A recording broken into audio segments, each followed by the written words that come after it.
hadir di tempat ini untuk kita boleh menikmati Tuhan melalui ibadah kita dari awal sampai selesai.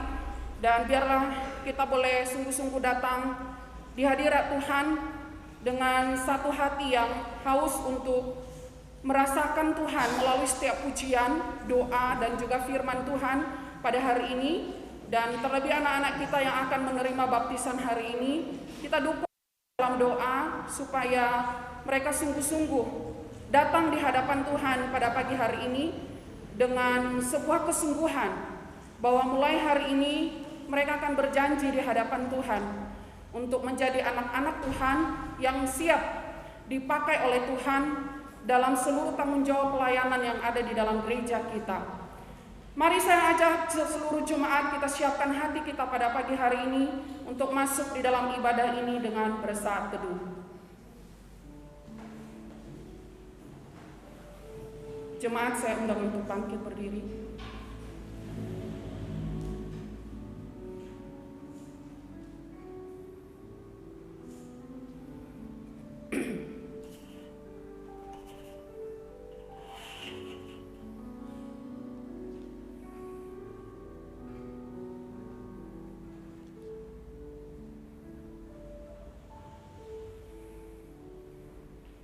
Amin. Saudara dalam kasih Tuhan, kami menyambut saudara sekalian untuk datang menghadap Tuhan. Dan kebaktian kita pada pagi hari ini, kita mau landaskan pada pengakuan bahwa pertolongan kita datangnya dari Tuhan yang menciptakan langit dan bumi, yang kasih setianya kekal untuk selama-lamanya, dan yang tidak pernah meninggalkan perbuatan tangannya. Amin. Tuhan berada di bait sucinya. Tuhan berada di bait suci-Nya, semua orang di hadapan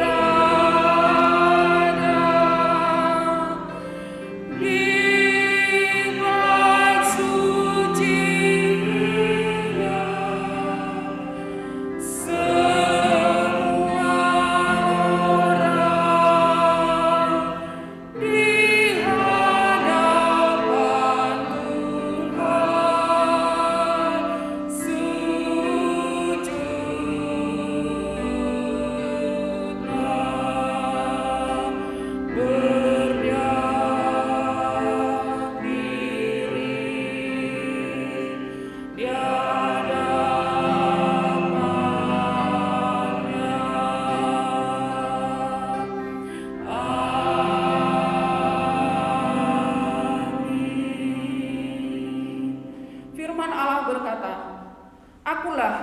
Akulah yang menghibur kamu.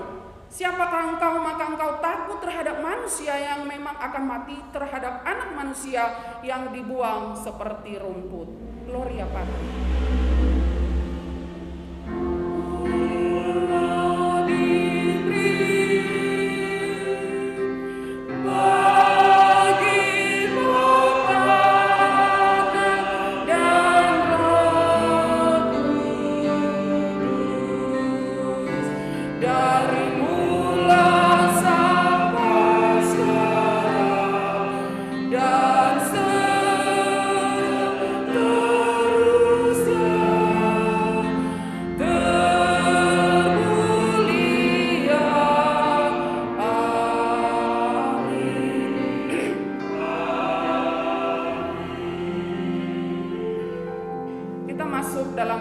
Bersama pada pagi hari ini pengharapan orang Kristen.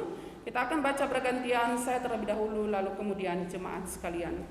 Tuhan adalah bagianku, kata jiwaku, oleh sebab itu aku berharap kepadanya. Adalah baik menanti dengan diam pertolongan Tuhan. Sebab kita diselamatkan dalam pengharapan, tetapi pengharapan yang dilihat bukan pengharapan lagi, sebab bagaimana orang masih mengharapkan apa yang dilihatnya? Tetapi jika kita mengharapkan apa yang tidak kita lihat, kita menantikannya dengan takut. Pengharapan itu adalah sauh yang kuat dan aman bagi jiwa kita yang telah dilabuhkan sampai ke belakang tabir. Setiap orang yang menaruh pengharapan kepadanya menyucikan diri sama seperti Dia yang adalah suci. Terpujilah Allah dan Bapa Tuhan Yesus Kristus, yang karena rahmat-Nya yang besar telah melahirkan kita kembali oleh kebangkitan Yesus Kristus dari antara orang mati kepada suatu hidup yang penuh pengharapan.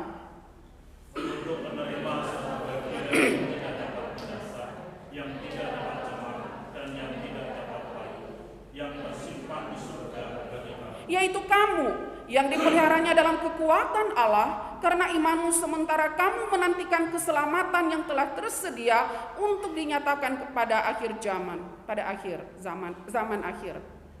Semoga Allah sumber pengharapan memenuhi kamu dengan segala sukacita dan damai sejahtera dalam Tuhan kami, supaya oleh kekuatan Roh Kudus kamu berlimpah-limpah dalam pengharapan.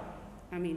Mari kita akan kembali menaikkan pujian kita kepada Tuhan, penyembahan kita. Kita mau bersama-sama menyatukan hati kita pada pagi hari ini.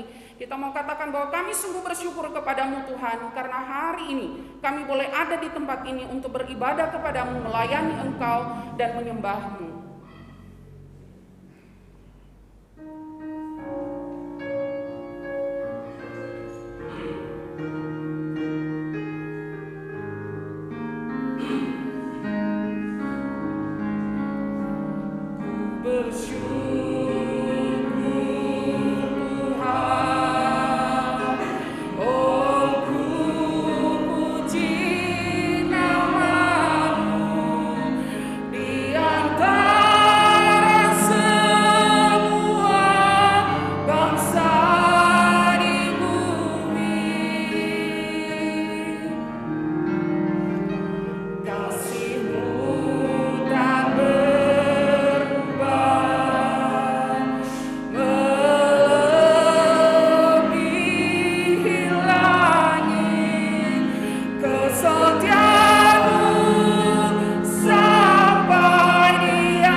oleh Jos Solusi. Kami persilakan.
Banyak jiwa yang boleh kami menangkan karena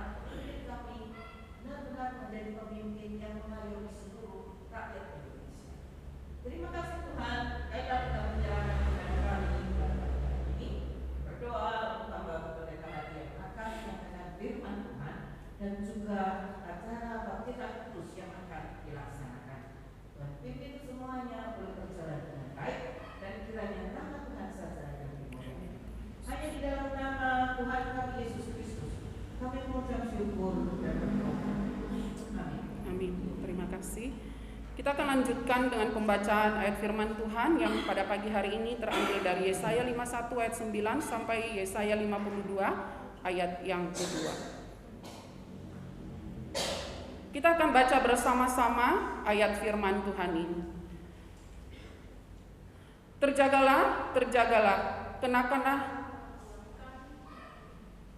Udah ya? Ya, kita ulang sama-sama, kita baca bersama-sama ya ayat firman Tuhan ini. 1, 2, 3. Terjagalah, terjagalah, kenakanlah kekuatan, hai tangan Tuhan. Terjagalah seperti pada zaman purbakala, pada zaman keturunan yang dahulu kala. Bukankah engkau yang meremukkan Rahab, yang menikam naga sampai mati? Bukankah engkau yang mengeringkan laut, air samudera raya yang hebat, yang membuat laut yang dalam menjadi jalan, supaya orang-orang yang diselamatkan dapat menyeberang? Maka orang-orang yang di Tuhan akan pulang dan masuk ke Sion dengan sorak-sorai, sedang sukacita abadi meliputi mereka. Kegirangan dan sukacita akan memenuhi mereka, duka dan keluh akan menjauh. Akulah yang menghibur kamu. Siapakah orang engkau, maka engkau takut terhadap manusia yang memang akan mati, Terhadap anak manusia yang dibuang seperti rumput. Sehingga engkau melupakan Tuhan yang menjadikan engkau, yang membentangkan langit dan meletakkan dasar bumi. Sehingga engkau terus gentar sepanjang hari terhadap kepanasan amarah orang penganiaya, apabila ia bersiap-siap memusnahkan. Di manakah gerammu kepanasan amarah orang penganiaya itu? Dia yang dipasung terbelenggung akan segera dibebaskan. Ia tidak akan turun mati ke liang kubur dan tidak akan.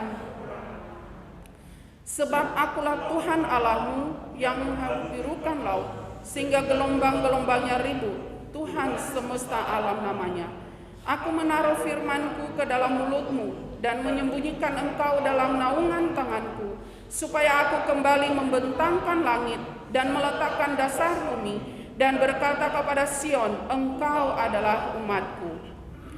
Terjagalah, terjagalah, bangunlah, hai Yerusalem. Hai engkau yang telah meminum dari tangan Tuhan isi piala kehangatan murkanya, engkau yang telah minum menghirup habis isi cangkir yang memusingkan.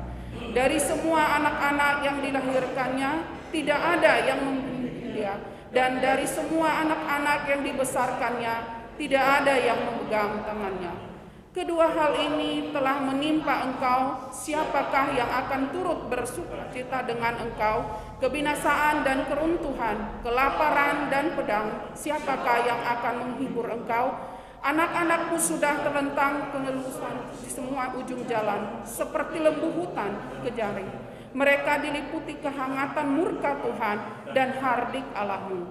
Sebab itu dengarlah ini, hai engkau yang tertindas, hai engkau yang mabuk, tetapi bukan karena anggur. Beginilah firman Tuhan Allahmu yang memperjuangkan perkara umatnya. Sesungguhnya aku mengambil dari tangan piala dengan isi yang memusingkan, dan isi cangkir kehangatan murkaku tidak akan kau minum lagi.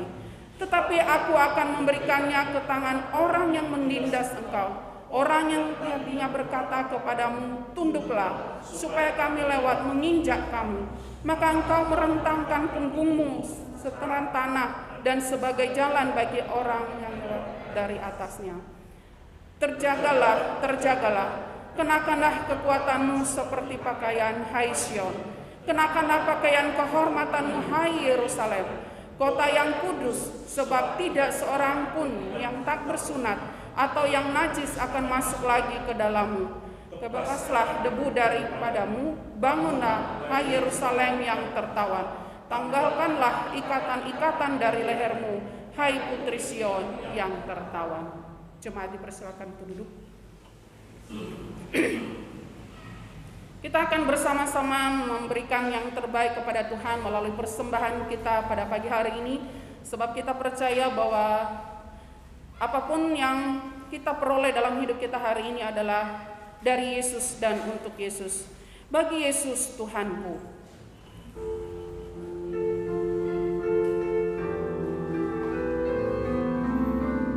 Dimulai mulai dari sebelah kanan saya sini ya.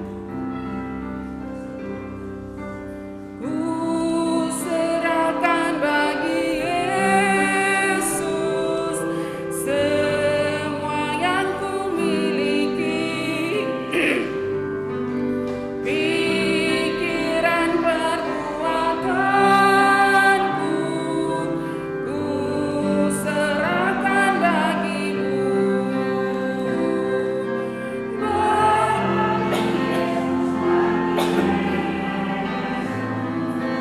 Bagi Yesus Tuhanku, bagi Yesus, bagi Yesus Tuhanku, tanganku serah bagi Yesus, tiap langkah ikutmu. Yang sudah persembahan ikut nyanyi ya. Dan mataku pandang Yesus, mulutku memujimu. Bagi Yesus, bagi Yesus, bagi Yesus, bagi Yesus Tuhanku, bagi Yesus, bagi Yesus, bagi Yesus Tuhanku. Semenjak ku pandang Yesus, ku sampaikan dunia. Bila ku ingat salibmu, ku menjadi milikmu. Bagi Yesus jemaat sedang bangkit berdiri. Bagi Yesus, bagi Yesus, bagi Yesus Tuhanku,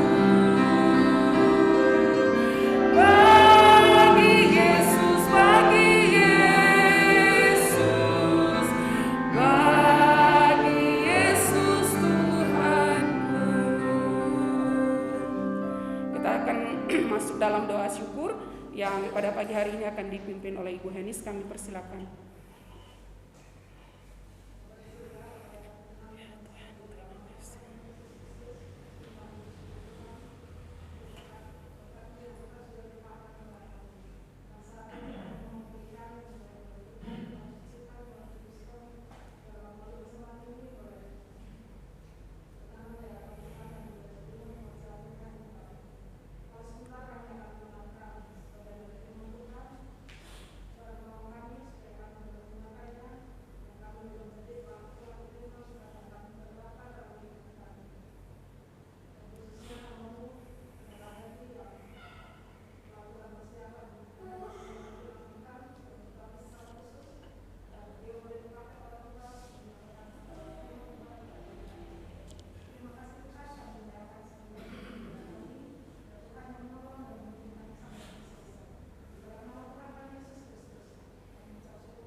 Amin. Silakan duduk kembali. Bapak Ibu, firman Tuhan pada pagi hari ini temanya adalah Akulah Tuhan Allahmu. Kita harus akui bahwa tak jarang kita sulit memahami rencana Tuhan dalam hidup kita hari ini.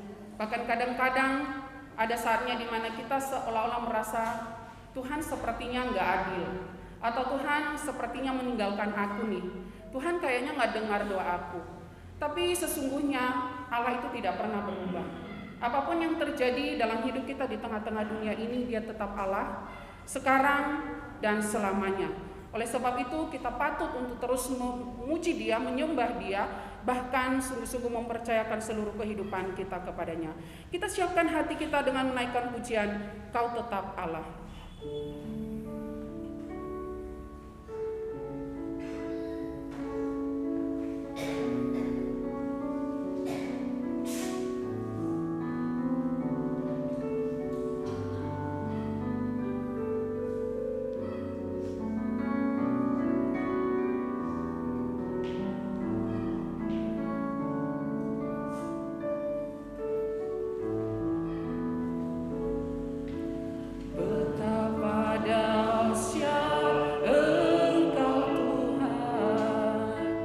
Pencipta segala yang ada, dulu sekarang sampai selamanya. Hanya Engkau Tuhan, tak terselami pikiranmu, tak terukur panjang setiamu, dulu sekarang sampai selamanya. Hanya Engkau Tuhan, ku sembah Engkau Yesus. Hanya Engkau Allah di hidupku, tiada yang lain. Hanya Engkau, hanya Engkau Tuhan selamanya. Kau tetap Allah, Allah dunia. Semua bergoncang, tak tergoyahkan. Hanya Allah. Kaum wanita saja betapa dahsyat Engkau Tuhan. Betapa dahsyat Engkau Tuhan, Pencipta segala yang ada, dulu sekarang sampai selamanya. Hanya Engkau Tuhan. Kaum pria saja tak terselami pikiranmu.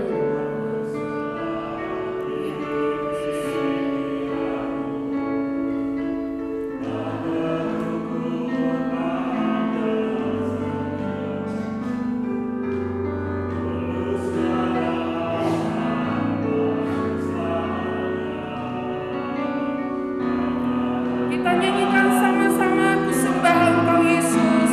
Ku sembah Engkau Yesus. Hanya Engkau Allah di hidupku, tiada yang lain. Hanya Engkau, hanya Engkau Tuhan selamanya. Kau tetap Allah. Pada hambanya saya persilakan.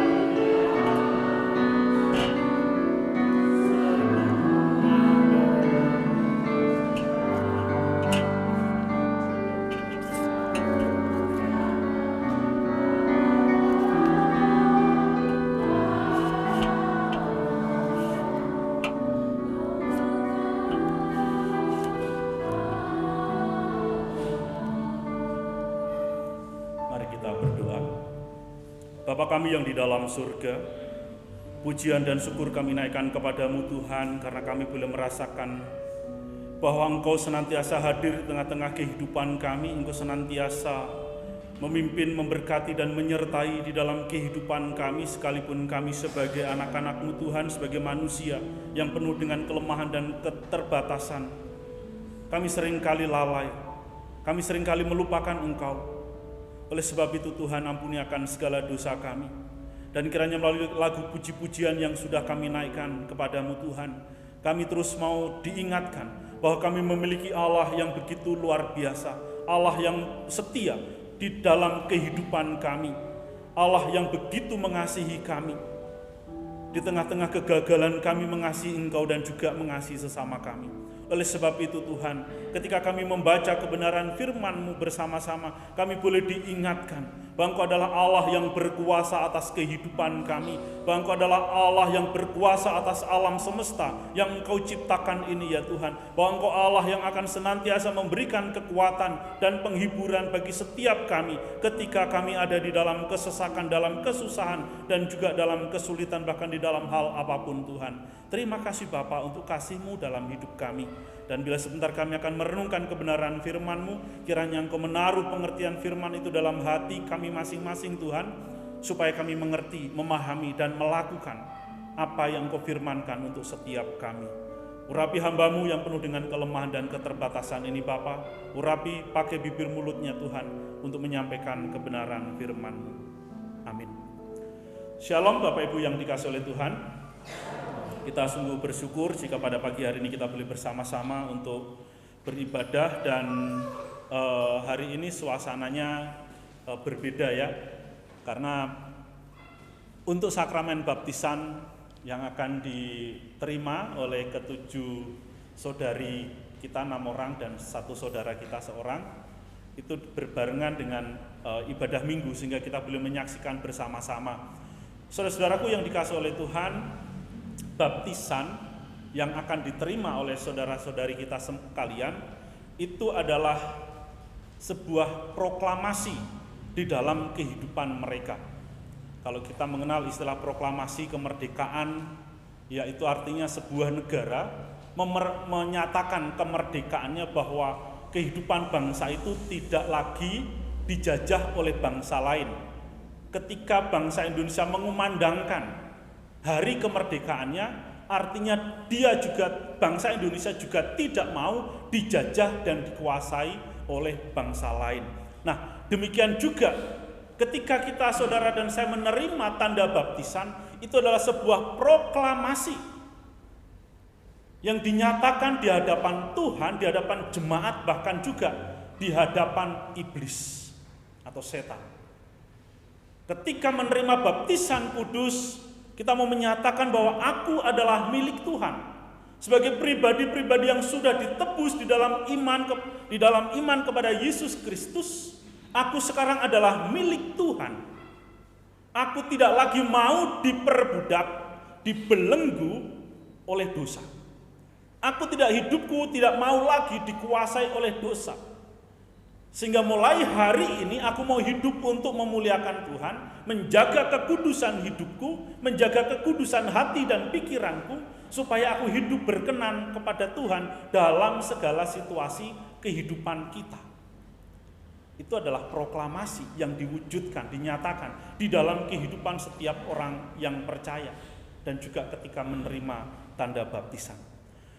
Saudara-saudaraku yang dikasihi oleh Tuhan, kemerdekaan di dalam hidup kita itu adalah sebuah kebutuhan yang tidak dapat ditawar, yang tidak dapat ditolak, yang dibutuhkan oleh setiap orang, termasuk di dalam bagian yang kita baca tadi.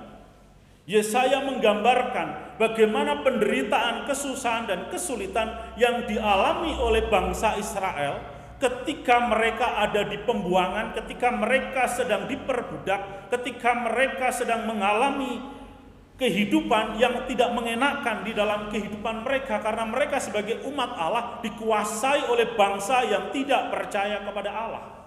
Di dalam bagian ini Yesaya menceritakan bagaimana kesusahan dan kesulitan, penderitaan yang dialami oleh umat Tuhan di pembuangan, sehingga mereka membutuhkan pembebasan.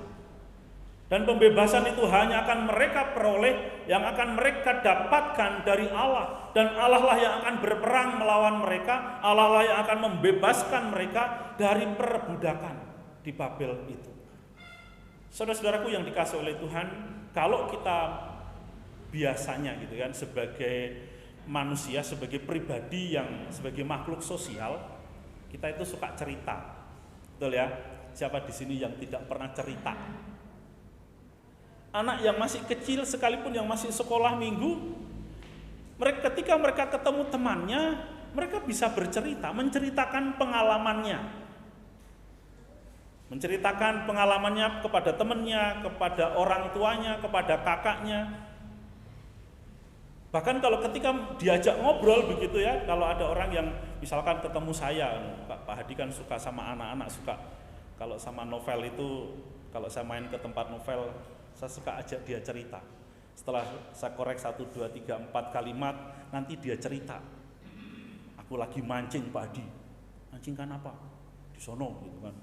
Dia cerita. Walaupun masih kecil dia bisa cerita. Dan itu adalah kebiasaan hidup di dalam setiap kita, bahwa apapun yang kita alami, kita ingin menceritakan peristiwa yang kita alami. Dan biasanya saudara, pengalaman hidup yang sering kita ceritakan adalah pengalaman-pengalaman ketika kita menghadapi kesusahan dan kesulitan. Betul ya? Tahun sekian aku waktu masih umur sekian gitu ya, orang tuaku hidupnya susah, aku makannya pakai gaplek begitu kan, pakai tiwul, pakai singkong rebus dan lain sebagainya. Hidupku susah, bersyukur masih ada makanan gitu, sehingga aku bisa bertahan hidup dan lain sebagainya dan lain sebagainya. Sehingga pengalaman yang sulit ketika kita hidup di dalam kesusahan itu, kita tidak malu untuk menceritakan kepada orang lain. Kenapa? Karena itu dalam tanda kutip sebagai sebuah kebanggaan bahwa aku di dalam kehidupanku, aku mampu menghadapi kesulitan. Kenapa? Karena ada Tuhan yang selalu menolong. Sekalipun Tuhan mengizinkan aku hidup di dalam kesusahan, orang tuaku hidup di dalam kesulitan karena pekerjaan dan lain sebagainya, karena situasi politik dan lain sebagainya, tetapi ada Tuhan yang memelihara hidupku. Itu adalah cerita ketika kita sebagai anak-anak Tuhan, kita mengenal bahwa kita memiliki Allah yang akan menolong, Allah yang senantiasa memimpin perjalanan hidup kita dalam mengalami kesulitan-kesulitan itu. Sekarang saya mau tanya, lebih banyak mana kita menceritakan kesusahan kita dibanding dengan kebahagiaan kita kepada orang lain? Kesusahan ya, yang sering kita bagikan. Tapi bahagia kenapa nggak dibagikan gitu kan? Bahagiaku adalah untukku, tapi kesusahanku aku mau ceritakan. Saudara, itu manusiawi, itu hal yang biasa. Menceritakan kesulitan. Kenapa? Itulah kekuatan yang sesungguhnya kita peroleh dari Tuhan di dalam menghadapi masa-masa sulit. Bukan hanya itu saja saudara, misalkan kita sedang mengalami saat kita sedang selamat dari musibah, betul ya? Itu pengalaman itu juga begitu melekat di dalam ingatan kita, apalagi kalau misalkan bayangin aja yang sedang ada gempa bumi yang kemarin itu di mana namanya? Ya, itu orang yang selamat dari gempa bumi yang begitu dramatis, ya, pasti dia menceritakan betapa dramatisnya dia bisa menyelamatkan diri, dan dia pasti bersyukur kalau melihat ada tetangganya, saudaranya yang meninggal ketimpa bangunan dan dia selamat. Wah, Tuhan masih sayang sama saya sehingga saya bisa selamat. Padahal itu rumah sudah goyang. Pintu dapur sudah ambruk, pintu kamar sudah ambruk begitu kan. Saya terus lari melewati kamar. Di atap yang di atas saya itu mulai ambruk gitu kan. Saya lari. Pas buka pintunya terkunci. Wah. Saya buka langsung lari dan beberapa detik kemudian rumah saya roboh. Tapi saya bisa selamat, wah, pasti seru sekali. Nah, saudara-saudara, di dalam bagian ini ketika kita membaca apa yang dituliskan oleh Yesaya di dalam bagian ini memberikan satu cerita yang dalam bentuk boleh dikatakan puisi begitu ya, dalam bentuk sajak. Adalah bagian-bagian yang sangat menarik ketika mereka ada di dalam pembuangan, ketika mereka ada di dalam masa-masa yang sulit. Allah tidak meninggalkan kehidupan mereka. Allah tetap memelihara hidup mereka. Allah tetap berbicara kepada mereka. Saudara, hadirnya seorang nabi di tengah-tengah umat Israel itu menunjukkan kehadiran Allah di tengah-tengah bangsa itu. Bahwa Allah masih memperhatikan mereka, Allah masih mau berbicara kepada umatnya melalui para nabi itu. Dan di tengah-tengah kesusahan dan kesulitan yang tengah mereka alami, di dalam perikop yang kita baca tadi, Allah memperkenalkan siapakah dirinya. Allah memperkenalkan dirinya kepada umatnya, sekali lagi melalui nabinya, supaya umat itu dikuatkan, umat itu diteguhkan, bahwa di dalam kesusahan, kesulitan, kesengsaraan yang tengah mereka alami, mereka tidak sendirian. Ada Allah yang ada di tengah-tengah mereka. Saudara, kenapa Allah perlu memperkenalkan diri di dalam bagian ini? Supaya mereka memiliki pengharapan, supaya mereka tidak kehilangan harapan mereka, tidak kehilangan semangat mereka untuk hidup, untuk memuji Tuhan, untuk menyembah kepada Tuhan, untuk tetap setia kepada Tuhan. Karena Allah ada di tengah-tengah mereka. Saudara, kita akan sama-sama memperhatikan perikop yang kita baca tadi di dalam ayat yang ke-9 sampai dengan ayat yang ke-11.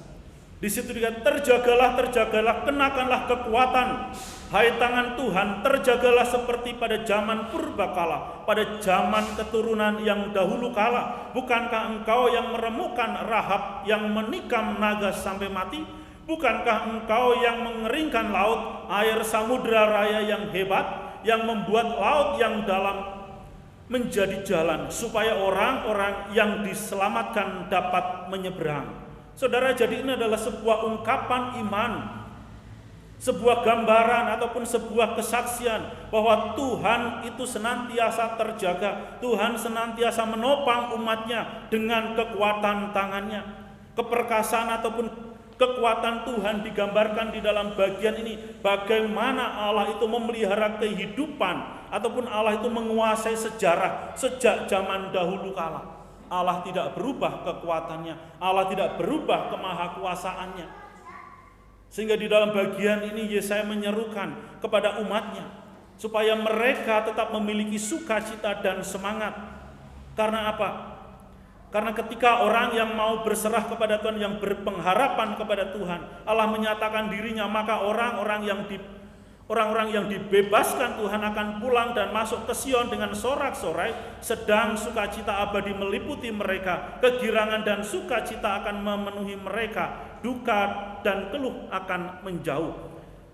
Jadi saudara-saudaraku yang dikasih oleh Tuhan, di dalam bagian ini Allah memperkenalkan diri bahwa Dia adalah Allah yang akan membebaskan umatnya dari perbudakan yang ada di Babel. Karena umat Israel pada waktu itu tadi saya gambarkan, mereka ada di dalam kesusahan, mereka ada di dalam kesulitan yang begitu berat, yang begitu menekan, sehingga mereka membutuhkan satu pribadi yang dapat membebaskan mereka dari kesulitan yang mereka alami, dari penderitaan yang mereka rasakan.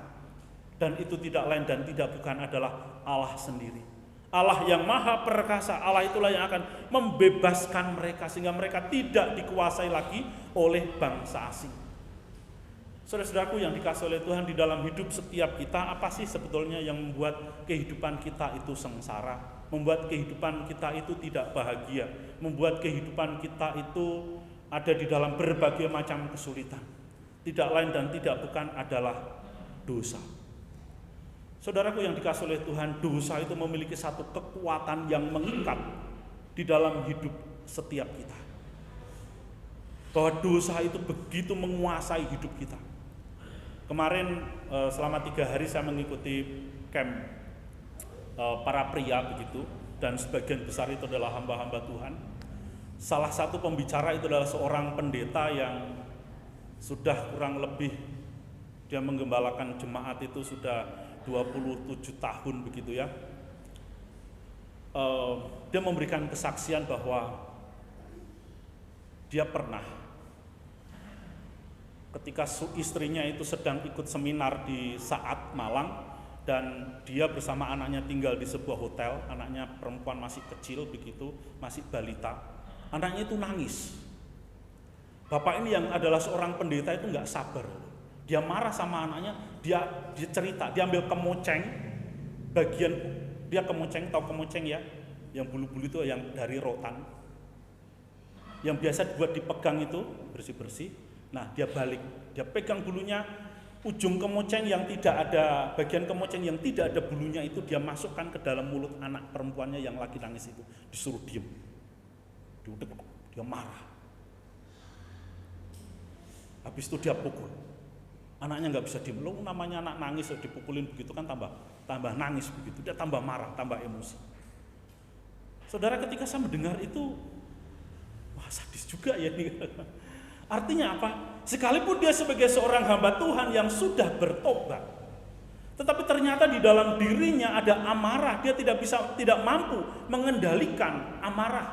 Dia masih dikuasai oleh kemarahan. Dia tidak bisa mengendalikan emosinya. Sehingga ketika dia marah, sekalipun dengan anaknya yang masih kecil, anak perempuan, dia tetap melakukan satu tindakan yang setelah dia sadari, itu adalah sebuah tindakan biadab seorang ayah terhadap anak perempuannya. Jadi saudara, dia bergumul hal itu dari tahun ke tahun. Bahwa dia pernah melukai hati anaknya, entah anaknya itu ingat apa enggak, tetapi itu yang membuat dia menjadi tersiksa di sepanjang kehidupannya. Sehingga di dalam satu titik kehidupannya bahwa dia harus menyelesaikan masalah amarahnya itu. Dan salah satu dia harus menyelesaikan dengan anak perempuannya. Sekalipun anak perempuan itu tidak ingat apa yang dilakukan oleh papanya, tetapi apa yang dilakukan oleh si papa itu benar-benar menyiksa di dalam hatinya, menjadi penghambat di dalam kehidupan pelayanannya. Bahwa aku sebagai seorang pendeta tidak mampu mengendalikan amarah bahkan terhadap anakku sendiri. Maka disitulah dia menyesal dan meminta, dia berdoa kepada Tuhan supaya dia diberikan kekuatan untuk meminta maaf kepada anak perempuannya. Dan dia melakukan itu, saudara. Ketika dia menyadari bahwa dia harus belajar untuk mengendalikan amarahnya, karena amarah itu juga adalah salah satu bagian dari dosa. Dia harus menyelesaikan itu. Dan ketika dia mohon ampun kepada Tuhan, kemudian dia juga meminta maaf kepada anak perempuannya, mereka dipulihkan. Dan sejak itu dia terus belajar untuk mencoba mengontrol amarah yang ada di dalam dirinya. Saudara, memang kita sebagai orang yang sudah ditebus oleh Tuhan, kita sudah dibebaskan, kita membutuhkan pembebasan daripada segala dosa. Tetapi pembebasan itu dalam tanda kutip tidak berhenti pada saat kita bertobat. Kita sudah bertobat, kita bertobat dengan sungguh-sungguh, saudara. Tetapi di dalam perjalanan kehidupan kita, Tuhan mengizinkan berbagai masalah persoalan dalam hidup kita. Kadang-kadang tanpa kita sadari, apa yang pernah kita rasakan, yang kita alami, ataupun dosa yang pernah ada di dalam diri kita itu seringkali masih dalam tanda kutip mengontrol kita. Itulah yang tidak boleh terjadi. Oleh sebab itu, saudara, ketika kita tahu bahwa Tuhan Allah itu adalah Allah yang membebaskan, di mana Ia telah datang ke dalam dunia ini, di mana Yesus Kristus yang adalah Tuhan yang telah menjadi manusia, telah dipakukan di atas kayu salib. Dialah pribadi, satu-satunya pribadi yang akan menolong saudara dan saya untuk membebaskan kita dari belenggu dosa. Oleh sebab itu, ketika kita menyadari bahwa apa yang akan kita lakukan itu berdosa di hadapan Tuhan, segeralah berlutut di hadapan Tuhan, berdoa kepada Tuhan, minta kekuatan yang daripada Tuhan, supaya kita tidak dikuasai lagi oleh dosa. Karena Dia adalah Allah yang sanggup membebaskan saudara dan saya dari kuasa dosa. Saudara, kita tidak mampu dengan kekuatan kita sendiri. Karena kita sebagai manusia, kita adalah daging yang penuh dengan kelemahan, penuh dengan keterbatasan. Tanpa kasih Tuhan, tanpa pertolongan Tuhan, kita tidak bisa mengalahkan kuasa dosa. Tetapi ketika kita sudah ada di dalam Yesus Kristus, ketika kita sudah mendapatkan kekuatan yang daripada Tuhan, ketika kita sudah menjadi umat tebusan, di sanalah kita bisa meminta pertolongan kepada Tuhan. Kita bisa terus-menerus membangun hubungan dan relasi dengan Tuhan, supaya kita bebas dari berbagai macam dosa, supaya kita bebas dari kekuatan dosa yang terus mengikat di dalam kehidupan manusia. Saudara, kemudian yang kedua, bagaimana Allah memperkenalkan dirinya sebagai sang penghibur. Saudara, di dalam ayat yang ke-12 di situ dikatakan, akulah yang menghibur kamu. Siapakah engkau? Maka engkau takut terhadap manusia yang memang akan mati, terhadap anak manusia yang dibuang seperti rumput. Saudara-saudaraku yang dikasihi oleh Tuhan, di dalam kehidupan setiap kita, yang namanya duka cita, kesusahan itu pasti akan kita alami. Ketika kita kehilangan barang-barang, misalkan sesuatu apalah gitu ya, mungkin uang, mungkin sepeda motor begitu kan, atau sepeda pancal yang kita sayangi, atau barang apapun. Apalagi ditinggal oleh orang-orang yang kita kasihi, dipanggil oleh Tuhan, tentunya akan menimbulkan kesusahan, kesulitan. Apalagi kalau kita berbicara tentang saudara-saudara kita yang di Cianjur, kehilangan rumah, harta benda, bahkan juga anggota keluarga mereka. Mereka sekarang ada di dalam kondisi duka cita, ada di dalam kesusahan. Setiap orang bisa mengalaminya, saudara. Karena hal-hal yang ada di dalam dunia ini hanya bersifat sementara. Segala sesuatu yang ada di dalam dunia ini hanya bersifat sementara. Sehingga kesusahan, kesukaran, pergumulan itu senantiasa menghantui kehidupan saudara dan saya sebagai anak-anak Tuhan, sebagai orang Kristen, sebagai orang yang sudah percaya kepada Tuhan.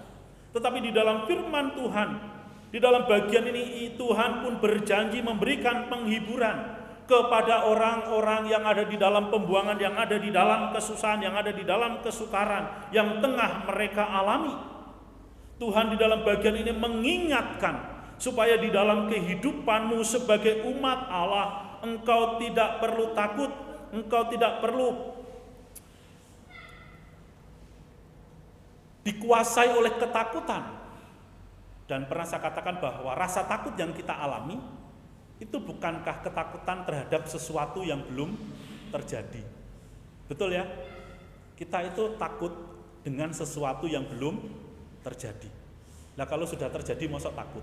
Kan enggak. Jadi sesuatu yang belum terjadi itulah yang kita takutkan.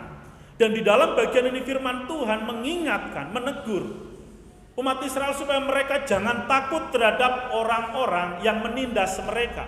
Jangan takut terhadap orang-orang yang menganiaya mereka. Jangan takut terhadap orang-orang yang memperbudak mereka. Kenapa Tuhan mengingatkan mereka? Kamu gak perlu takut karena mereka orang yang mendatangkan duka cita, kesusahan di dalam hidupmu. Mereka juga adalah manusia sama seperti kamu, yang suatu saat mereka juga akan mati. Kalau di dalam minggu kemarin Pak Sunardi menjelaskan bahwa manusia itu di hadapan Tuhan dalam tanda kutip tidak berharga. Bahkan diibaratkan sama seperti nyamuk. Nyamuk kalau nempel atau mau menggigit kita pop begitu kan? Masih ingat gak? Pak Sunardi bilang gitu ya kan? Pop mati. Ada nggak orang yang ngambil nyamuk yang dipukul itu kemudian dikuburkan? Nggak ada. Ya udah mati. Wah kalau ini malah kita injek-injek begitu kan, pites-pites itu. Tuhan menggambarkan manusia itu seperti itu, seperti nyamuk, nggak bernilai. Demikian juga di dalam bagian ini. Kalau di ayat sebelumnya digambarkan seperti nyamuk, maka di dalam bagian ini seperti rumput. Rumput itu tidak bernilai. Kalau ada rumput di halaman gereja, Bu Indra segera ngambil itu, bersihin. Kenapa? Nggak bernilai. Udah kebersihin, buang. Tidak bernilai, saudara. Itu adalah kehidupan orang-orang ataupun manusia-manusia yang tidak hidup takut akan Allah. Sehingga Allah menggambarkan keadaan mereka yang demikian. Tetapi berbeda dengan orang-orang yang percaya kepada Tuhan. Saudara dan saya adalah orang yang dipilih oleh Tuhan, yang ditebus oleh Tuhan, sehingga kehidupan kita ini berharga di mata Tuhan. Oleh sebab itulah Tuhan menyediakan penghiburan untuk buat saudara dan saya ketika kita sedang mengalami pergumulan, sedang menghadapi masalah. Jadi saudaraku yang dikasihi oleh Tuhan, apapun kesusahan, kesulitan yang Bapak Ibu Saudara alami hari ini, datang kepada Tuhan, minta kekuatan. Karena Tuhan akan memberikan penghiburan buat saudara dan saya. Sehingga kita mampu dan kuat untuk menjalani kehidupan ini dengan terus berserah kepada Tuhan. Dan yang ketiga, yang terakhir, di dalam perikop ini Tuhan memperkenalkan dirinya sebagai penguasa alam semesta. Saudara, di dalam ayat yang ke-15, ayat yang ke-15, di situ firman Tuhan mengatakan, sebab akulah Tuhan Allahmu yang mengharu-birukan laut sehingga gelombang-gelombangnya ribut, Tuhan semesta alam namanya. Jadi saudara, di dalam bagian ini Tuhan yang kita sembah, Tuhan yang kita percaya, Tuhan yang kepadanya kita berpengharapan, Tuhan yang kepadanya kita beriman adalah Tuhan pencipta alam semesta, Tuhan yang menguasai alam semesta, yang berkuasa atas segala sesuatu yang Ia ciptakan. Dan di dalam ayat 16 dikatakan, aku menaruh firmanku ke dalam mulutmu dan menyembunyikan engkau dalam naungan tanganku, supaya aku kembali membentangkan langit dan meletakkan dasar bumi, dan berkata kepada Sion, engkau adalah umatku. Jadi saudara, ini adalah tindakan ataupun perbuatan Allah ketika Ia memperkenalkan dirinya sebagai pencipta alam semesta, sebagai penguasa akan segala sesuatu yang ada di alam semesta ini, saudara. Jadi betapa luar biasanya Allah yang kita sembah. Dia adalah Allah yang hidup, yang dalam tanda kutip kalau dia dihina-hina oleh orang lain, kita tidak perlu membelanya. Kenapa? Karena Allah lah yang akan melakukan pembalasan. Ketika saudara dan saya sebagai umat Kristen, ketika kita mengalami penganiayaan, mengalami kesusahan, ataupun mungkin kita dibully oleh orang-orang yang tidak percaya kepada Tuhan, kita tidak perlu membalasnya. Tuhan Yesus bilang apa? Doakanlah musuhmu dan mintakanlah berkat untuk mereka yang menganiaya kamu. Keren kan? Itu yang harus kita kerjakan, yang kita lakukan. Karena kita punya Allah yang hidup, Allah yang sanggup melakukan segala sesuatu, Allah yang senantiasa memelihara kehidupan saudara dan saya. Dia adalah Allah penguasa alam semesta. Oleh sebab itu saudara, ketika kita sudah sungguh-sungguh percaya kepada Tuhan, jangan pernah bimbang, jangan pernah ragu.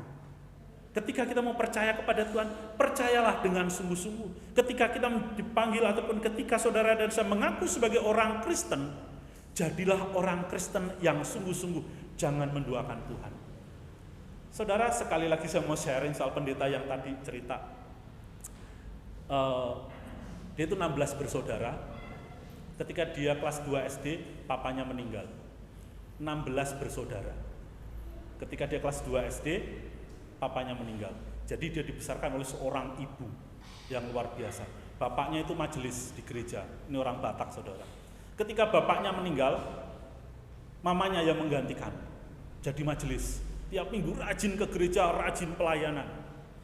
Tapi kalau ada masalah katanya, ini anaknya yang cerita, ini pendeta, dari mulut pendeta begitu kan. Tapi kalau ada masalah, ibuku itu lebih cepat pergi ke dukun daripada pergi berdoa. Tahu maksudnya saudara?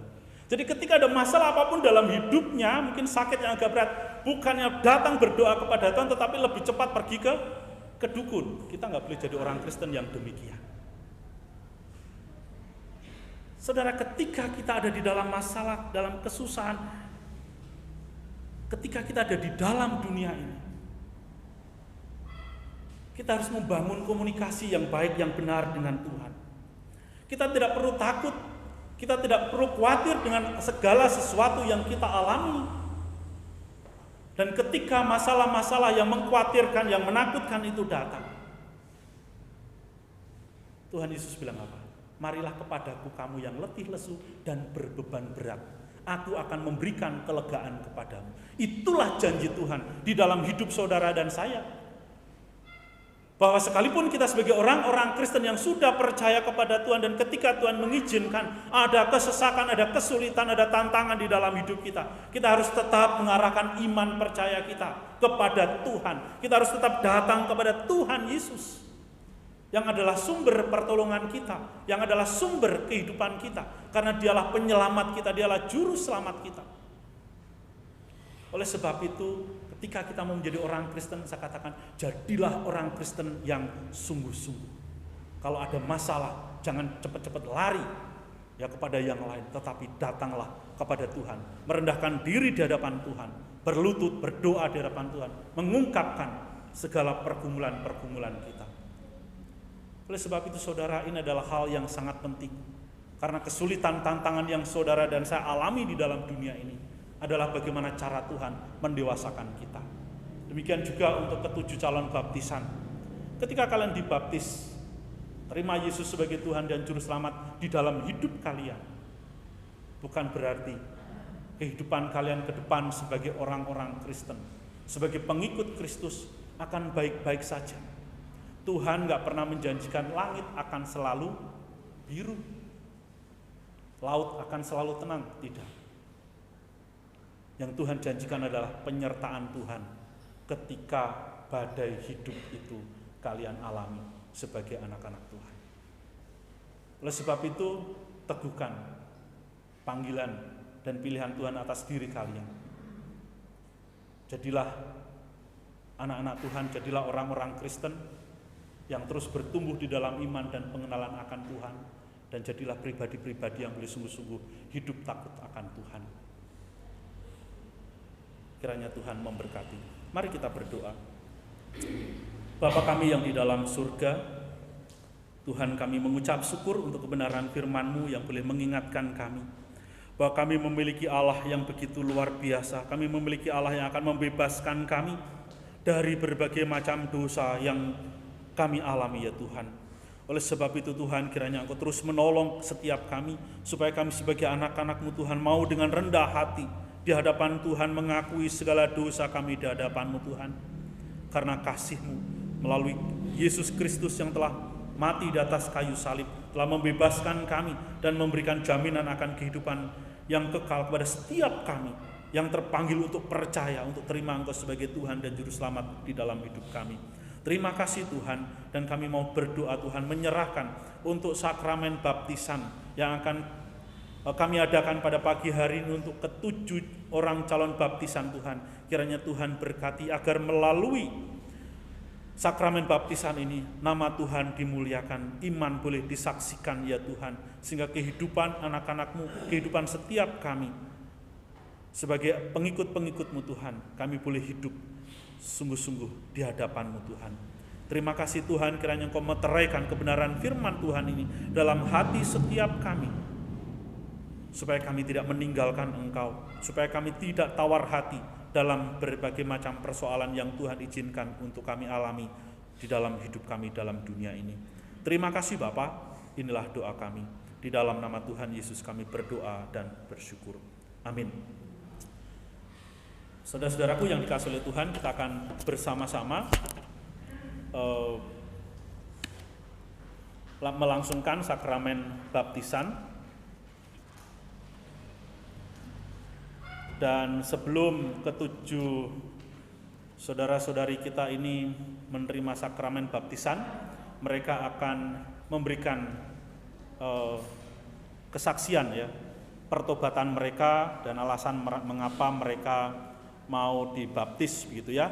Dan mereka akan memberikan kesaksian secara bergantian seorang demi seorang. Oke, kepada calon baptisan saya persilakan untuk bersaksi, dimulai dari Lia, kemudian nanti langsung ya, satu demi satu. Bisa minta mic-nya satu lagi sih. Mic.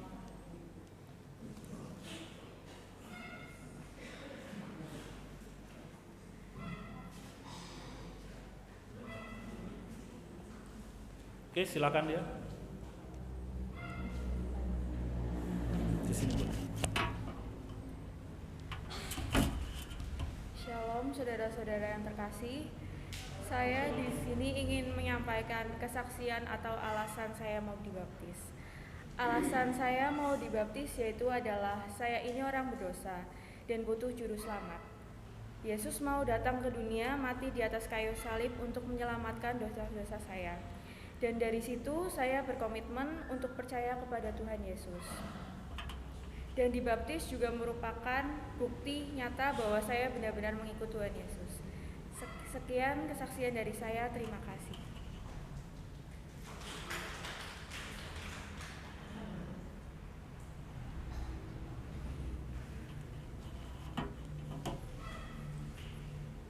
Shalom saudara-saudari, di sini saya ingin menyampaikan kesaksian atau alasan kenapa saya ingin dibaptis. Saya ingin dibaptis karena saya orang berdosa dan saya ingin mendapat keselamatan dari Tuhan. Dan saya ingin menjadi terang dan garam dunia seperti yang diajarkan Yesus. Dan saya percaya bahwa Yesus adalah juru selamat saya. Sekian, terima kasih.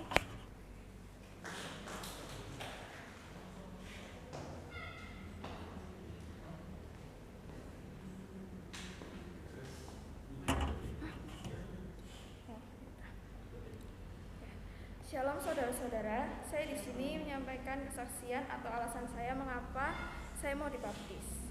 Saya mau dibaptis karena saya adalah orang berdosa dan saya ingin mendapatkan keselamatan dari Tuhan. Dan lebih bersungguh-sungguh percaya kepada Tuhan Yesus yang mati untuk menebus dosa saya dan menjadi terang dan garam, dan baptis ini adalah bukti saya percaya kepada Tuhan. Dan sekian dari kesaksian saya, terima kasih.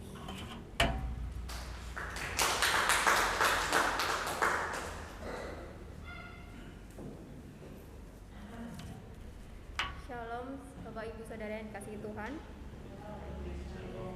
Pagi hari ini saya ingin memberikan kesaksian mengapa saya ingin dibaptis. Saya adalah orang yang berdosa dan saya ingin berkomitmen menjadi pengikut Yesus. Percaya kepada Tuhan adalah satu-satunya juru selamat bagi saya yang mati di kayu salib untuk menebus dosa saya. Saya mengaku bahwa Yesus adalah juru selamat di hadapan Tuhan dan di hadapan manusia. Sekian kesaksian dari saya. Terima kasih.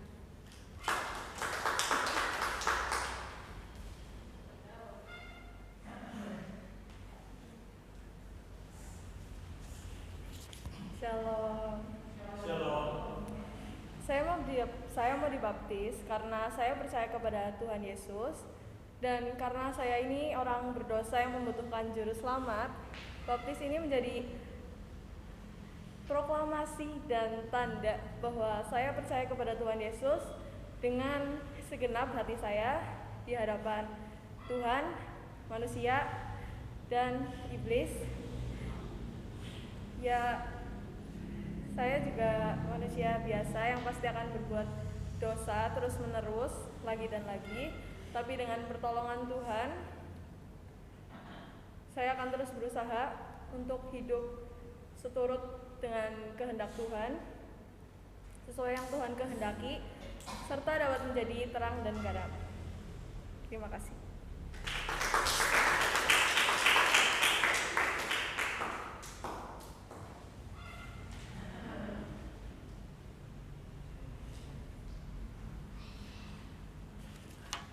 Shalom saudara-saudari. Di sini saya berdiri untuk bersaksi kenapa saya mau dibaptis. Saya orang yang berdosa. Saya percaya kepada Tuhan Yesus Kristus karena Ia telah rela mati di atas kayu salib untuk menebus semua dosa saya. Dosa saya telah diampuni oleh Tuhan Yesus, dan saya mau mengakui bahwa di hadapan manusia dan Tuhan Yesus adalah juru selamat pribadi saya. Sekian, terima kasih.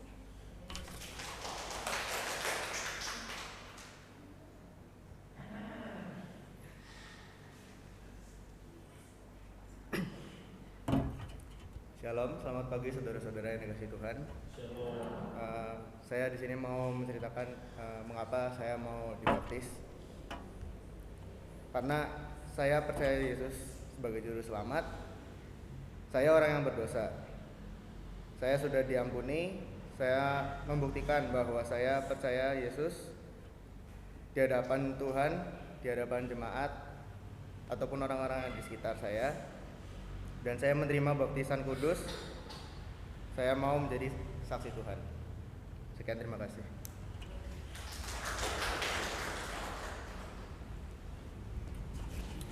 Oke, baik.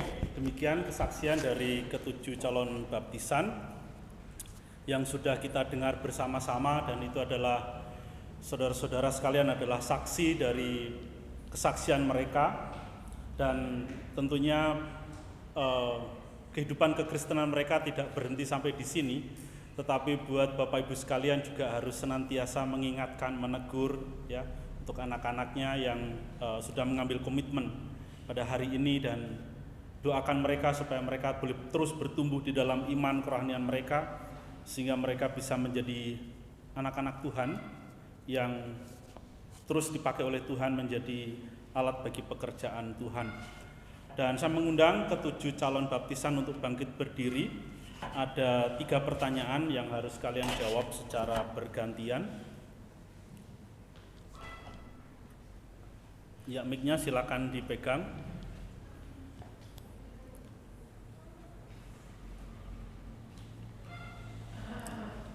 Pertanyaan pertama, apakah saudara-saudari percaya kepada Allah Tritunggal, Bapa pencipta langit, bumi, dan segala isinya, Yesus Kristus sebagai Tuhan dan Juru Selamat yang mati dan bangkit pada hari ketiga untuk menebus dosa dan menyelamatkan manusia yang percaya, serta Roh Kudus sebagai penolong dan pemimpin untuk hidup dalam kebenaran baru menurut kehendak-Nya.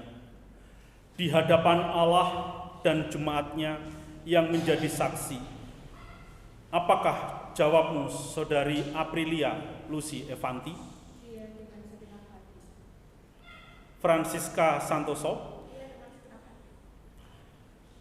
Gracia Silvia Santoso? Intan Ade Pratama? Novita Susanto? Wahyuni Prihartini? Stephen Chris? Pertanyaan yang kedua, apakah saudara-saudari percaya bahwa Alkitab, baik Perjanjian Lama maupun Perjanjian Baru, adalah firman Tuhan, dan saudara-saudari bersedia membaca dan merenungkannya setiap hari sebagai penerang jalan hidup? Di hadapan Allah dan jemaat-Nya yang menjadi saksi, apakah jawab Saudari Aprilia Lucy Evanti? Francisca Santoso? Gracia Silvia Santoso? Intan Ade Pratama? Novita Susanto? Wahyuni Prihartini? Saudara Stephen Chris?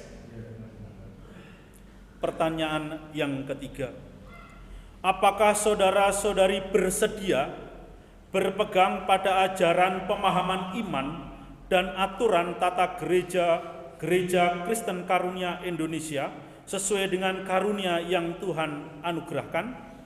Di hadapan Allah dan jemaat-Nya yang menjadi saksi, apakah jawab Saudari Lia?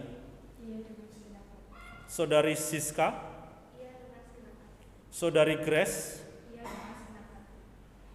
Saudari Intan? Saudari Novita? Saudari Ayu?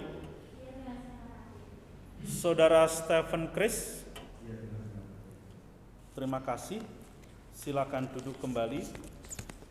Bapak Ibu yang dikasihi oleh Tuhan, kita semua telah mendengar dan janji mereka bahwa mereka akan dengan segenap hati untuk hidup sebagai anak-anak Tuhan yang akan bergereja di gereja Kristen Karunia dan bersama-sama dengan kita.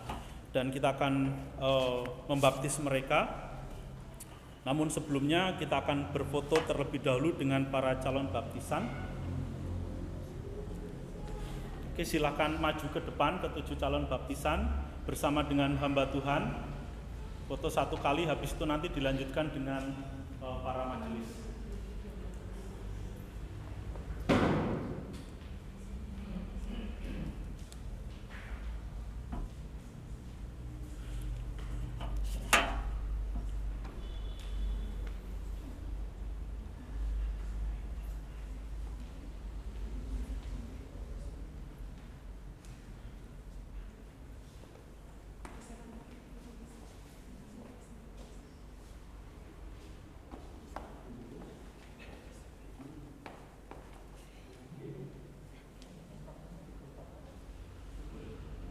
Mau buka masker silakan.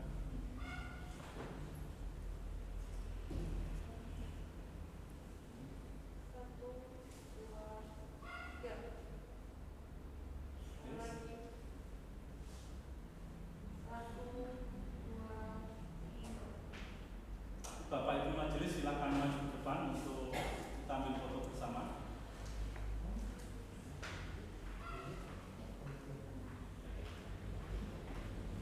Untuk sesi foto bersama nanti akan dilakukan setelah ibadah ya, untuk bersama dengan anggota keluarga.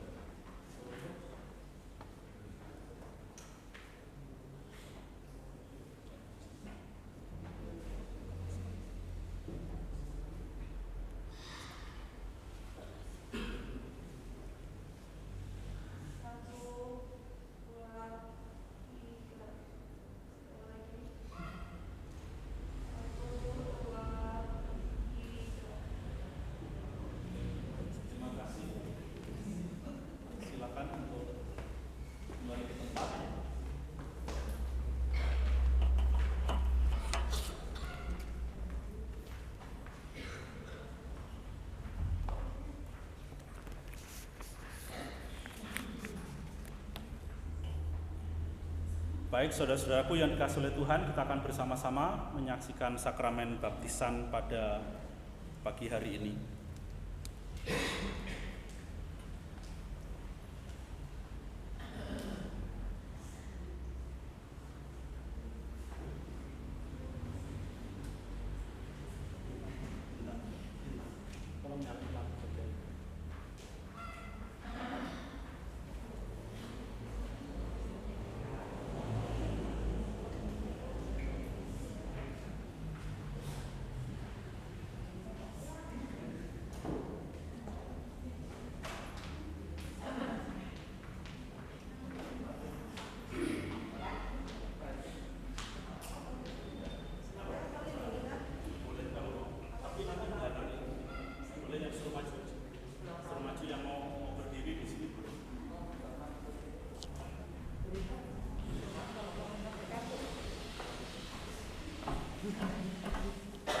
Jika ada jemaat yang ingin menyaksikan secara langsung, boleh berdiri secara teratur di bagian depan.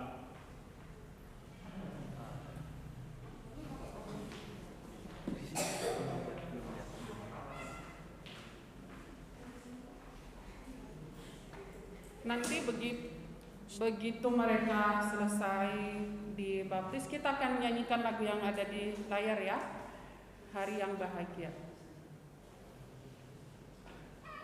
Silakan, Saudari Aprilia.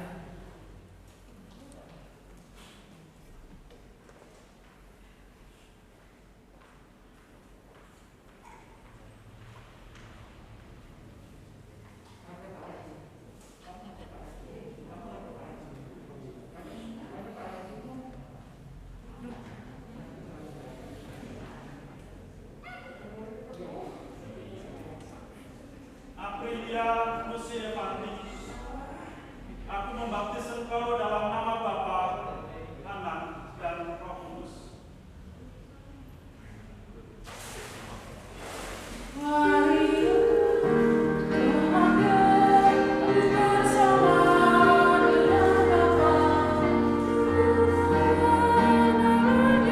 Saudari Siska.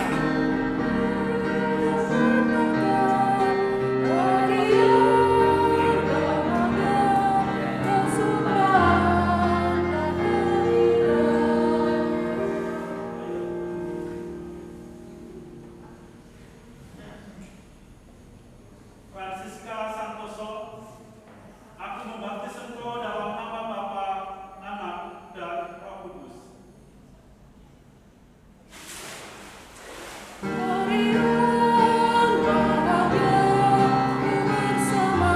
Saudari Grace.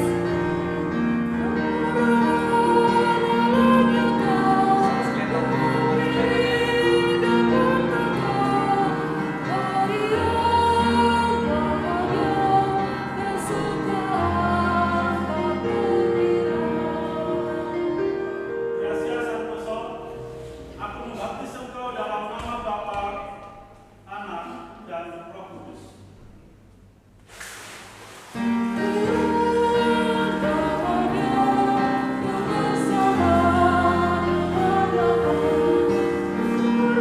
Saudari Lia.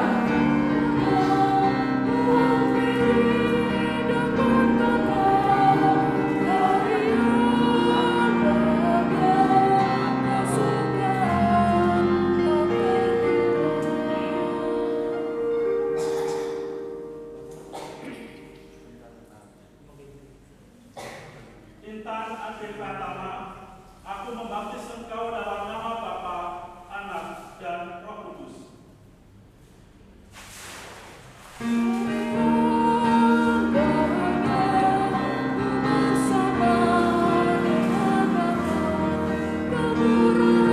Saudari Novita.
Aku membaptis engkau dalam nama Bapa, Anak, dan Roh Kudus. Amin.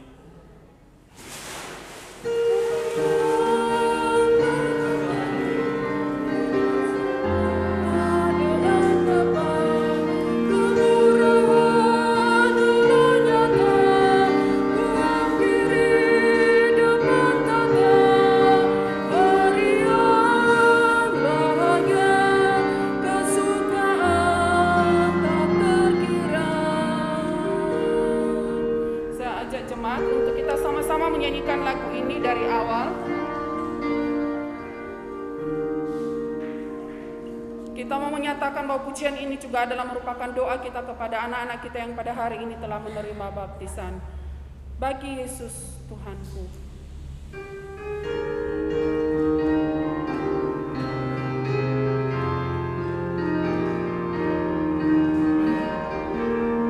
Hari ini yang bahagia, janji Allah berkat diberi. Semua Kristen memutuskan pasti berkat penuhi hati. Hari yang bahagia, ku bersama dengan Bapa. Kemurahan Allah nyata ku hampiri depan tata. Hari yang bahagia, kesukaan tak terkira. Hari ini Yesus bangkit, kuasa Bapa lenyaplah. Raja damai, Tuhan hidup, beri hidup kekal sempurna. Hari yang bahagia, ku bersama dengan Bapa. Kemurahan Allah datang, ku hampiri depan tata. Hari yang bahagia, kesukaan tak terkira. Roh Kudus gagah serta ajar benar kebenaran. Belenggu dosa terlepaslah, duka susah dilenyapkan. Hari yang bahagia, ku bersama dengan Bapa. Kemurahan Allah nyata, ku hampiri depan tata. Hari yang bahagia, kesukaan tak terkira. Dari awal. Hari ini yang bahagia, janji Allah berkat diberi. Semua Kristen menguduskan, pasti berkat penuhi hati. Hari yang bahagia, ku bersama dengan Bapa. Kemurahan Allah nyata, ku hampiri depan tata. Hari yang bahagia, kesukaan. Silakan musik memainkan bait kedua.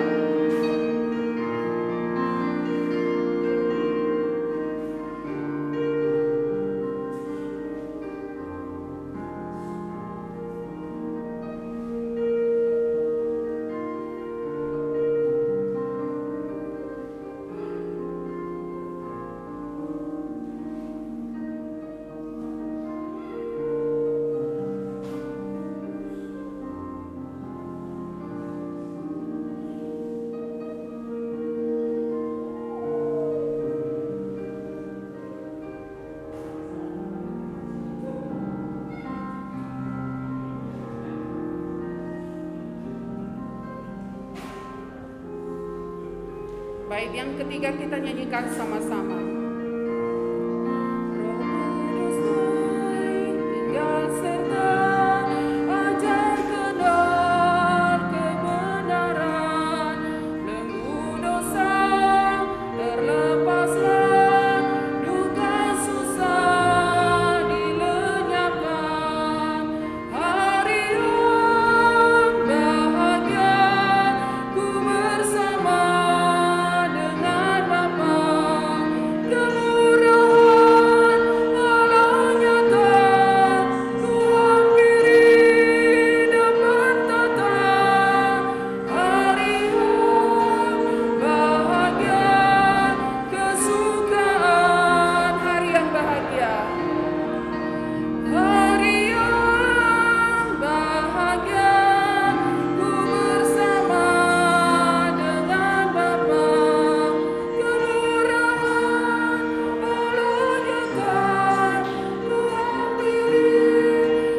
menyanyikan lagu ini sambil kita menunggu para baptisan untuk kembali masuk ke dalam ruangan ibadah ini untuk kita bisa melanjutkan ibadah kita.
Kita naikkan bait yang pertama. Yang bahagia janji Allah berkat diberi, semua Kristen menguduskan pasti berkat ruhi hati. Marilah bahagia ku bersama dengan Bapa.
Sekali lagi, saya atas nama hamba Tuhan mengucapkan selamat kepada saudara-saudari yang pada hari ini telah menerima baptis. Dan ini adalah langkah awal buat kalian, bukan akhir dari segalanya, di mana kalian akan berjuang bersama-sama dengan Tuhan untuk lebih berkomitmen dan tidak lagi main-main di dalam iman dan pengenalan kalian akan Tuhan. Terima kasih kepada Bapak Pendeta Hadi yang sudah memimpin baptisan dan juga telah menyampaikan firman Tuhan pada pagi hari ini. Tuhan Yesus memberkati. Saya undang jemaat untuk kita bangkit berdiri. Kita akan bersama-sama mengikrarkan pengakuan iman kita di hadapan Tuhan dengan mengucapkan pengakuan iman rasuli. Aku percaya kepada Allah, Bapa yang Maha Kuasa, Khalik langit dan bumi, dan kepada Yesus Kristus anaknya yang tunggal Tuhan kita, yang dikandung daripada Roh Kudus, lahir dari anak darah Maria, yang menderita sengsara di bawah pemerintahan Pontius Pilatus, disalibkan, mati dan dikuburkan, turun dalam kerajaan maut. Pada hari yang ketiga bangkit pula dari antara orang mati, naik ke surga, duduk di sebelah kanan Allah Bapa yang Maha Kuasa. Dan dari sana ia akan datang untuk menghakimi orang yang hidup dan yang mati. Aku percaya kepada Roh Kudus, gereja yang kudus dan am, persekutuan orang kudus, pengampunan dosa, kebangkitan daging, dan hidup yang kekal. Amin. Kita akan akhiri ibadah kita dengan menaikkan pujian doksologi dan doa berkat oleh Bapak Pendeta Hadi yang kemudian kita sambut dengan pujian amin. Puji Allah sumber berkah, puji Dia Sang Pencipta, Puji Dia para malaikat, Bapa, Putra, dan Roh Kudus. Amin. Jemaat yang dikasihi oleh Tuhan, pulanglah, kembalilah ke dalam kehidupanmu sehari-hari dan lakukanlah firman Tuhan. Saudara, arahkanlah hatimu kepada Tuhan dan terimalah berkat-Nya. Turunlah kiranya atas kita kasih karunia dan damai sejahtera dari Allah Bapa dan dari Tuhan Yesus Kristus menyertai kamu, serta persekutuan dengan Roh Kudus memelihara hati dan pikiranmu dari sekarang sampai Tuhan Yesus datang kedua kalinya. Amin.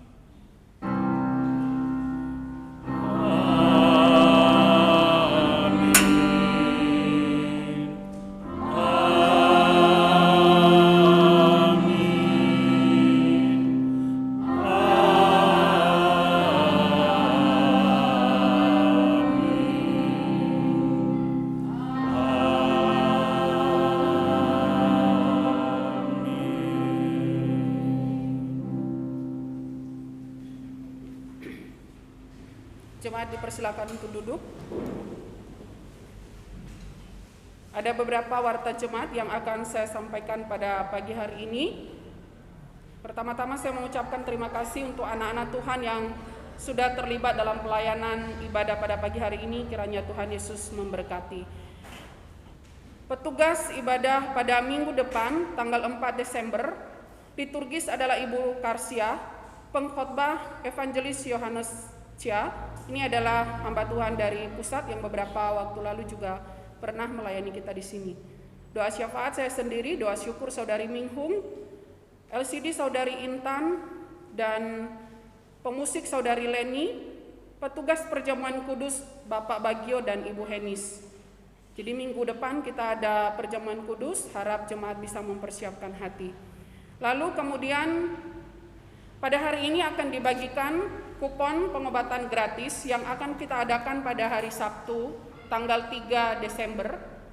Nanti jemaat masing-masing akan dibagikan sebanyak 5 lembar oleh para panitia. Jika belum dikasih, harap menghubungi Ibu Karsia atau Ibu Henis ya. Mereka ada di belakang. Ini 5, tapi kalau misalnya jemaat ada yang ngerasa kayaknya kurang 1 deh. Ada saudara aku, sepupu aku sakit. Boleh ya panitia ya. Yang penting ini kupon nggak boleh dibuang ya Bapak Ibu, ini sangat berharga. Karena nanti ketika datang ke sini, kupon ini harus dibawa sebagai tanda atau daftar untuk kita tahu berapa orang. Kurang lebih seperti itu ya. Jadi harus dikembalikan ini. Tapi kalau misalnya nih terpaksa banget taunya hilang ya. Tapi Bapak Ibu pengen datang, nggak apa-apa, di hari hanya nanti bisa menghubungi panitia kembali. Tapi tolong jangan sengaja dihilangin juga ya. Kita harus bertanggung jawab. Ini sangat berharga. Kita bisa diperiksa kesehatan gratis, bahkan juga kita dikasih obat ya. Jadi nanti tolong diambil ya. Setelah ini jangan pulang sebelum dapat karcis ini 1 orang 5 biji. Gitu ya. Kalau misalkan pada hari H ada tetangga yang sakit, mau datang silakan nggak perlu. Iya. Nah ini ada bonusnya lagi. Kalau ada tetangga Bapak Ibu ternyata sakit dan dia nggak dapet ini, tetap bawa aja kemari. Kita akan tetap layani pas hari H-nya ya. Jadi nggak usah pusing nyari-nyari dulu mana kuponnya. Pokoknya datang aja, temui majelis atau para hamba Tuhan yang ada di sini ya. Pada hari Sabtu di sini semua sudah tertera. Nanti Bapak Ibu makanya harus bawa ya. Jamnya jam berapa, kemudian kalau ada apa-apa bisa menghubungi siapa, di situ udah ada nomornya gitu ya. Pemeriksaan apa aja juga sudah ada di sini, udah komplit pokoknya ya. Jadi nanti tolong diambil. penyakit umum ya. Lalu kalau penyakit berat kita kayaknya nggak layanin. Kalau misalnya harus sampai masuk ke rumah sakit, enggak. Jadi hanya yang umum-umum saja. Ya, di sini juga ada dokter gigi. Nah, yang sering ada keluhan gigi tuh boleh besok Sabtu bawa ke sini. Lalu hari Jumatnya kita ada kerja bakti. Ada beberapa anak-anak youth yang sudah mendaftarkan diri untuk bersedia datang jam 5 sore hari Jumat. Kita ada kerja bakti di sini. Kita keluarin bangku karena ruangan ini akan dipakai sebagai ruangan dokter. Ruang sebelah akan dipakai sebagai ruang tunggu. Jadi kursi-kursi ini nanti akan ditaruh di luar. Kita akan atur supaya bisa dipakai untuk pasien-pasien yang akan datang. Lalu pada malam harinya, itu Jumat. Iya. Pada hari Sabtunya pada malam hari jam 5:30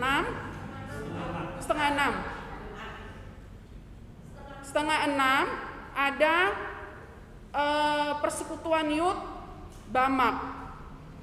Ya, jadi untuk anak-anak youth silakan datang dan juga nanti bisa menghubungi siapa ya, Lia atau Intan untuk ada cara daftarnya dan segala macam. Aduh, saya nggak tahu ya.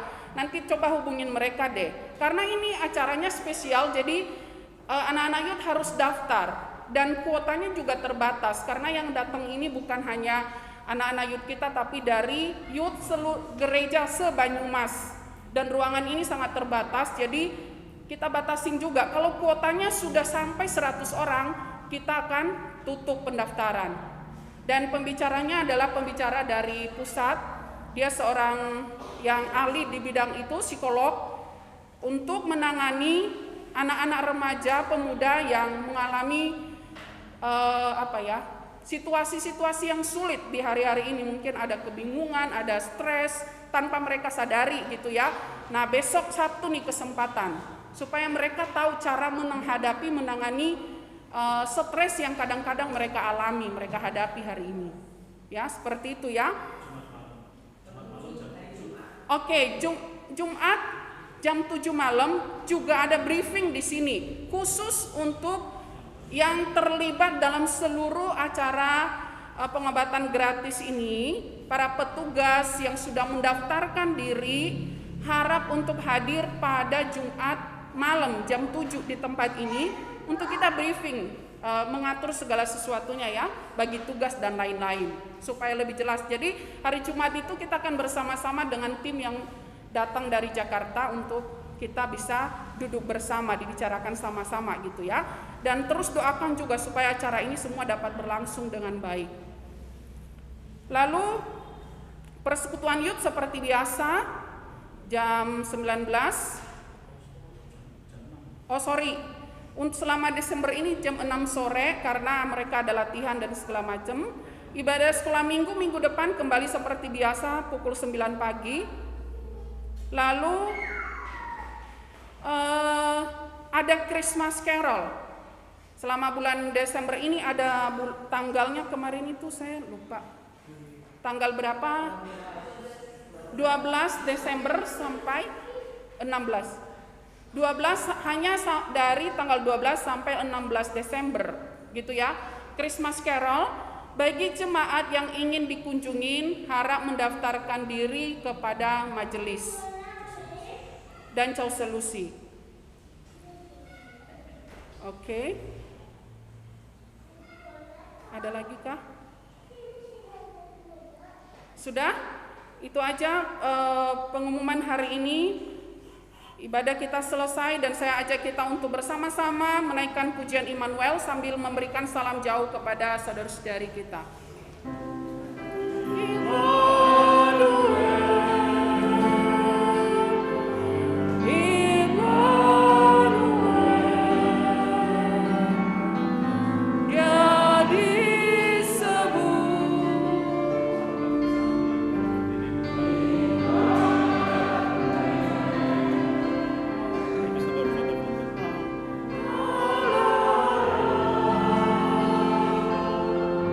Say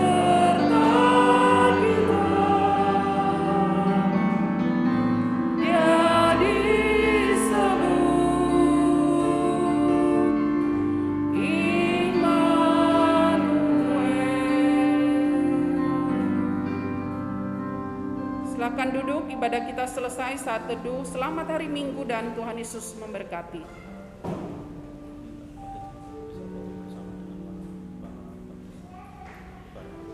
Lalu untuk para baptisan harap untuk langsung maju ke depan ini untuk mendapatkan selamat dari jemaat dan kemudian untuk foto bersama.